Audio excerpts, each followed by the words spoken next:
Hi everyone, it's Greg Wyard here. I wanted to do a reaction video to the new Beatles Revolver box set. So I'm going to go through each song and just sort of cut in and out of the songs where I hear something interesting. So see if you hear it as well. So I'm going to start with Taxman, the new version I'm listening to right now. I mean, right away, you've got this, you know, on the bass and that, and they're panned beautifully left and right, and the voice is right down the middle. I mean, it's so satisfying. If you've listened to the original and you're just hearing everything in one ear and then silence in the other ear, and I mean when the tambourine comes in verse 2, you've got nothing but the tambourine, so it just fills it out. It's amazing what they've done. Incredible. And the snare drum, I'm just going to go back and listen to the original version, and the first thing you notice is whole band on the left, silence on the right. It's just so weird. It always sounded weird. I never really thought about it when I first heard it, because I thought, well, that's just the way it is. But now that you hear the comparison,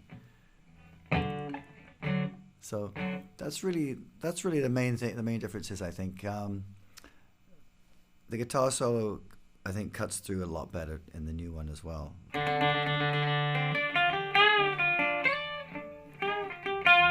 Goes from being completely hard panned to being sort of slightly left of center.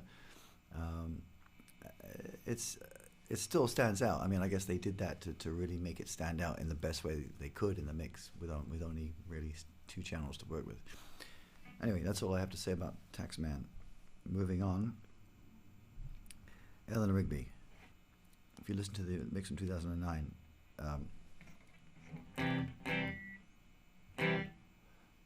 you hear the strings really mono. The voice is spread on the but when it gets to the Eleanor Rigby, you can hear there's a fader move where his voice is right down the middle, and it suddenly just goes to the right. It's like the faders move and you hear it jump to the right. It was a kind of a clunky move that we've just all got used to. And then you've just got his voice in the right and the strings in the left. And then in the chorus, he doubles it so it goes to stereo. But now in the new mix, they've just completely fixed that problem.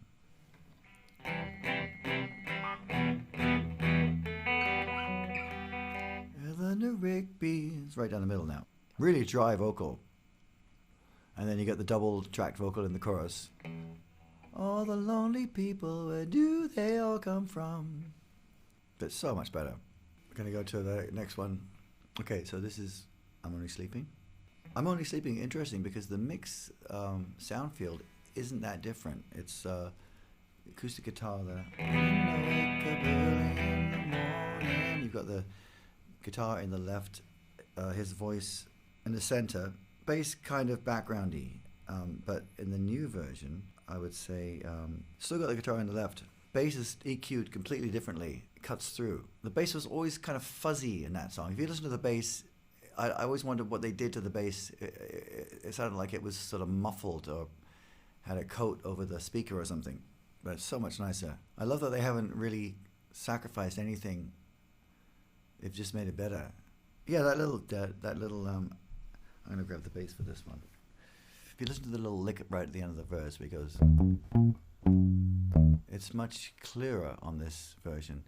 The old one was kind of fuzzy. It was just like this weird sort of sound, like it was, like they had a blanket over the speaker or something. So right away I noticed that. At the end of the second verse, where it has there's no need before the please don't spoil my day. You can hear a little bit more of the little backwards guitar that you couldn't hear before.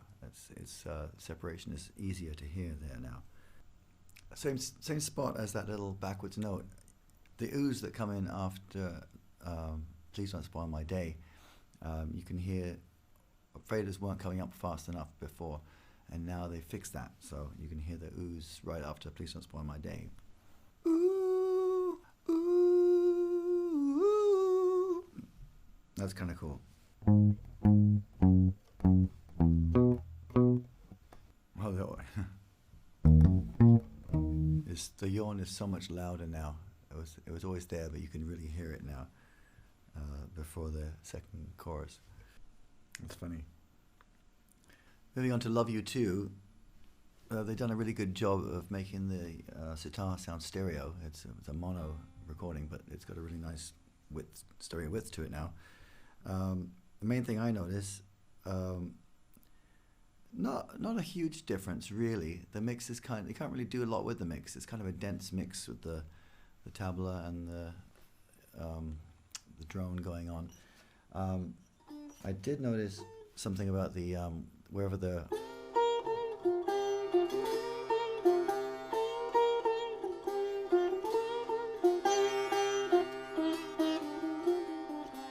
lick comes in is doubled in stereo, and you couldn't hear that in the original mix. It was probably there, but it was centered, so you couldn't really tell there was two sitar parts. So that's kind of interesting. They must have recorded two sitar parts on separate tracks, or found a way to separate it to get that separation.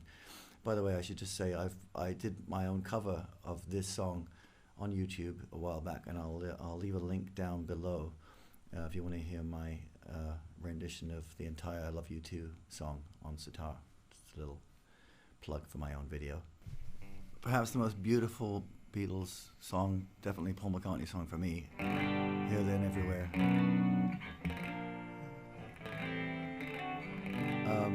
And they've done exactly what I hoped they would do with the mix. The old mix was really, the vocals were featured as they should be, but panned, beautiful left and right. But the entire band was on one channel, so you just had this sort of emptiness on one side, and they've fixed that. They've mixed it so that everything's where it should be. The band is centered and or is mixed in stereo, and so is the vocals. So that's beautiful. But that opening vocal is just beautiful.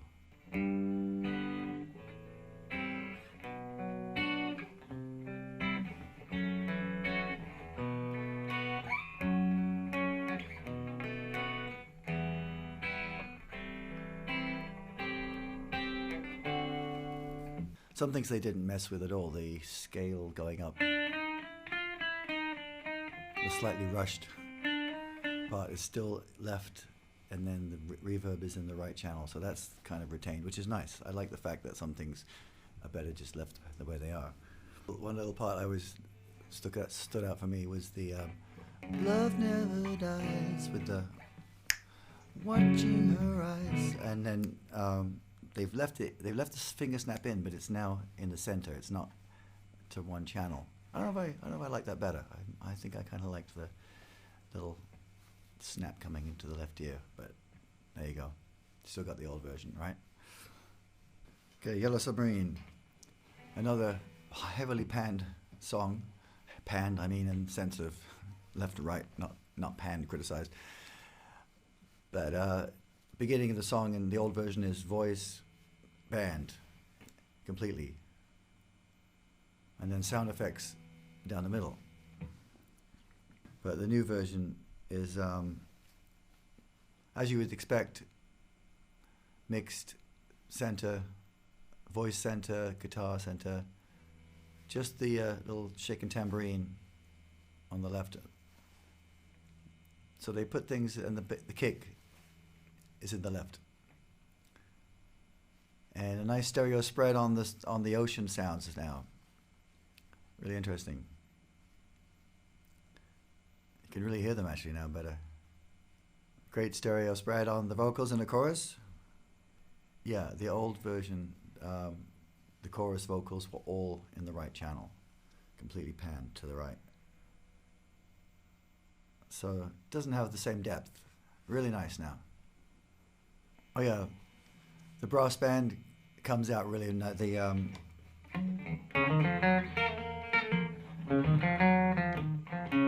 that brass band comes out really nicely now. A few little hand claps in the chorus couldn't hear before, and the panning of the sound effects, the vocals, the voices back and forth. Sounds great. And John's answer vocals is all we need. Sky of blue, sea of green, right in the right hand. In our yellow submarine. Oh, living in a yellow submarine, yellow submarine, yellow submarine. And boy, you can hear that bass drum. All right, moving on to She Said, She Said. Right off the bat, the panned stereo, fat. So both guitars, pan left and right. And you can hear what they're both doing now. They kind of blended together into a mono mass of, just one sound, and you couldn't really tell what was happening. So left guitar is playing this part. But you couldn't hear that in the old mix at all. It was kind of blended in. Drums coming through really clearly now. You can hear exactly what he's playing. But it's nice they got that separation on the guitars. I would have thought that was the thing that they couldn't separate, but I guess with that technology they have now, they can do that. It's amazing. I always thought the bass was really low in the mix in the old version. Even hard to tell. People say that it's not McCartney playing on it because he wasn't on the session. So, I was listening for telltales to see if it's him. And I don't know if it's any clearer on the new one, but you can definitely hear the bass better in the new one. And it's nicely blended with the kick. The kick and the bass work together in the new mix much better. Makes you just wish you could be there in the studio to see this. This is the performance that they were doing. Because, the bed tracks were done live. So, yeah. Fly on the wall. Wish you were there. A lot of, you notice the keys that these songs ended up being in with the tape speeds, right? I mean, I'm sure they didn't play this in B flat. But it ended up in B flat. It's probably in B slowed down, maybe, or they didn't tune to concert pitch. But there's no good reason to play this in B flat. But you want to have your open B. Anyway, sounds great. Okay, Good Day Sunshine. Good Day Sunshine is another example of a bizarre mix where the band is all in one left channel and just a single piano is in the right, and they've sorted that out now, which is great. The vocals haven't changed that much; they're still down the middle, but that makes a big difference.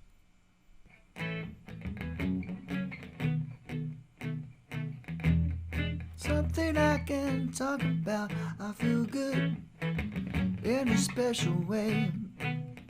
I'm in love and it's a sunny day. Of course, you got the two drum tracks.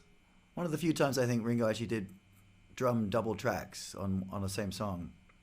So in the chorus, Ringo plays the second drum part that's panned to the right, and they have retained that in this mix. So that's kind of nice that they actually kept that while making the other things more spread in the stereo field. The honky tonk piano solo is still in the right, but it's kind of drifting into the left a little bit too, so it's not quite as hard panned. So it gives it a little more. It just sounds like a real stereo field if you were listening to a live band, more than an engineered sound, I guess, which is nice.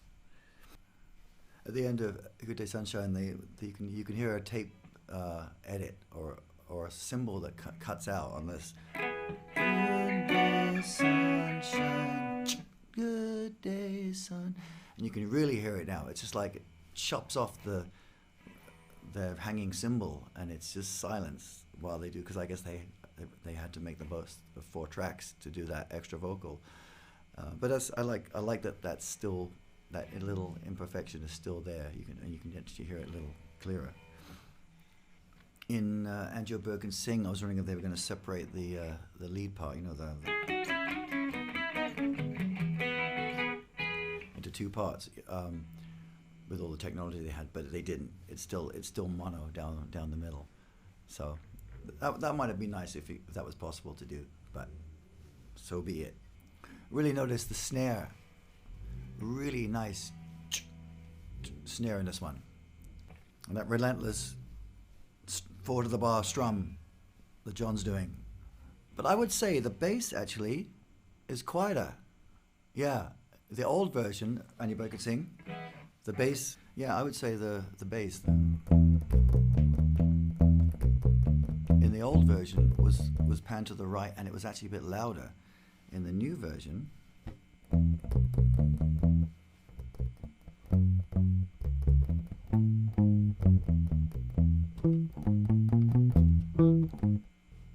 I'm torn on the bass in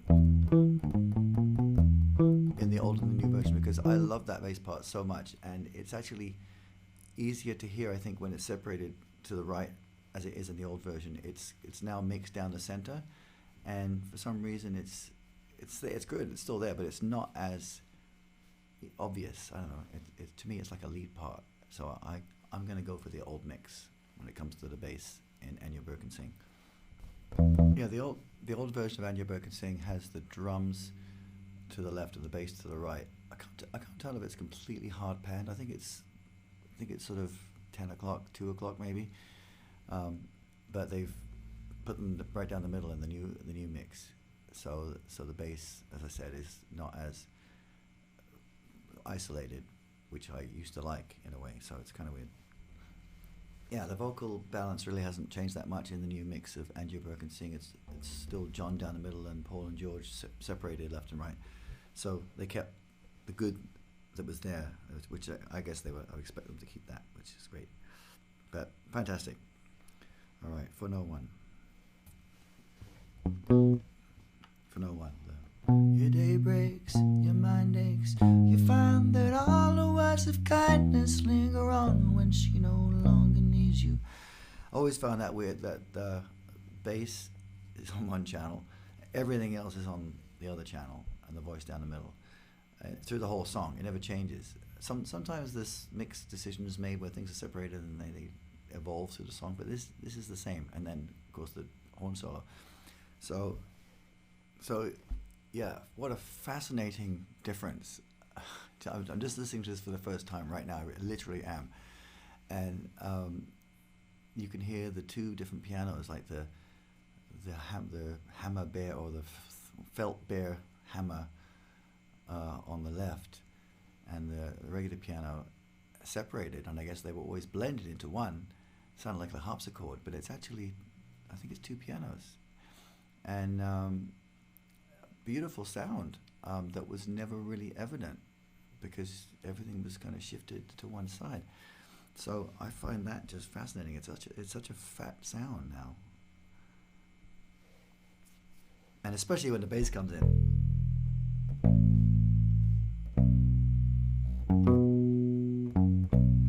And then the horn still on the left, so that was kept from the old mix. Your day breaks. All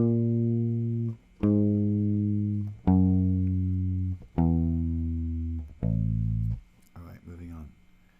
Dr. Robert. Ring my friend, I said you'd call Dr. Robert. Drums in Dr. Robert in the original version sound great, but they're again panned to the left, and you can't really get the full impact of them. And then first thing you notice, Dr. Robert, man, the drums sound great. You got that great snare, right? And again, bass and kick tied into each other.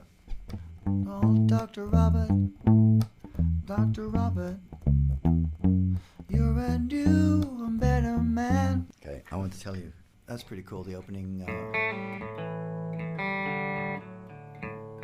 is panning now from the right to the left instead of just fading up. It's fading up and doing that, which is really cool. It's just a killer snare drum. My head is filled with things to say. Thank God they didn't auto-tune the vocals. And I want to tell you, there's always been a big dispute over that, you know, are the vocals out of tune? They are slightly out of tune, but it's the song. You can hear McCartney just under the note. I'll make you maybe this time around. Now there's no, you realize there's no hi-hat in this song. It's another one like Revolution. It's like the same.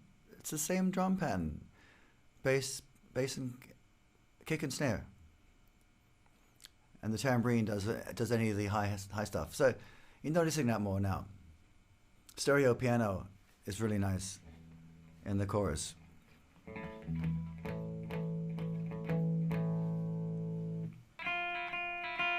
And I find that little, what you might consider a jarring piano line, isn't as jarring in this mix. It kind of blends in. I don't know if that's good or bad, because that's kind of that little tension was part of the song. But I remember as a kid hearing that, thinking, oh, that's kind of ugly, you know, it's like, those two notes. And I got used to it, but now it's kind of softened a little bit in the mix here, because it's supported more. And it's in stereo. Because you're really getting a, 7 flat 9 chord, right? Which is used a lot, I want you, she's so heavy. So it's a Beatley thing to do anyway. All right, we're moving on. Got to get into my life.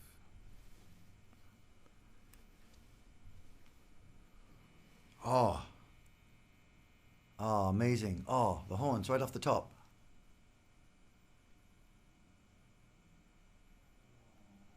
Hearing it for the first time. I'm so glad I got this on camera. Got a mind now. Then I suddenly see you. Okay, I want to listen to it. Oh, the drums.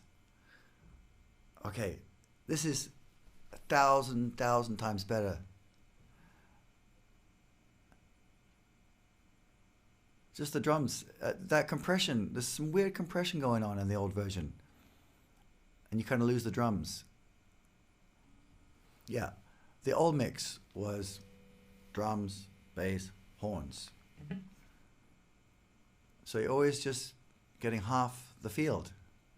All those horns mixed into one ear. And you can hear that sort of faint electric guitar. It's barely there. But what a better mix. You're not losing anything in the new mix. You're just gaining everything. And the horns are all panned. You can hear the saxes, dan, dan, dan, da, da. Hear the saxes doing that part isolated from the other horns and panned differently. You can hear the breath on the horns, the sustained notes. I think this is the best one.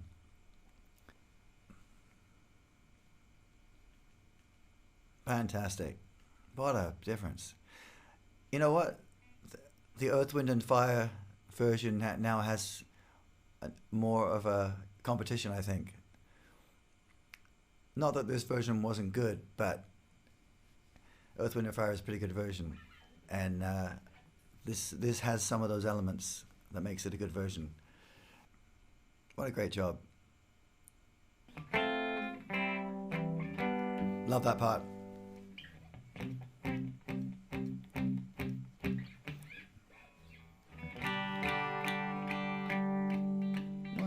I took a ride and didn't know what I would find there. Maybe I could see another kind of mind there. Best McCartney vocal ever. Yeah, fabulous. Okay. Tomorrow Never Knows. You can hear more ring on the tom when Ringo's doing dum, ba-dum. You can hear the skin ringing more, and it's just more depth to it. Okay, now the question with Tomorrow Never Knows is that was all done with manual fader moves by everyone in the studio with a bunch of tape loops running. and committed to tape, I guess, right? So there's nothing they can do with that. Yeah, I was thinking like maybe they could remix that, but of course you could do some panning. But so in Tomorrow Never Knows, is there a stereo track of just the sound effects? Backwards guitar solo in Tomorrow Never Knows. Interesting. It was always just panned in the right in the first version, but they'd chosen to do like a call and answer thing. So I think the third and fifth repetition moved to the right, the left. That's kind of cool. Anyway, that was amazing. I've just listened to the whole Revolver remix in real time for the first time and reacted as naturally as I would expect. So no preconceptions. And I love it. I think it's fantastic. The standout definitely for me is Got You Get Into My Life. I think that's just eons above. Other standouts, definitely For No One, Good Day Sunshine. Those are probably the ones. Oh, Eleanor Rigby for sure. So I'm going to wrap that up right here. Leave your comments below if you have anything to add to what I've written. I'll be really interested to hear what other people are hearing in this. This is something I know so well, and I'm sure many, many people do. It's been in our brains for years, etched in. So when they change it around, you know, we all notice. So tell me what you think is better or which is worse, and I'll be very interested to hear.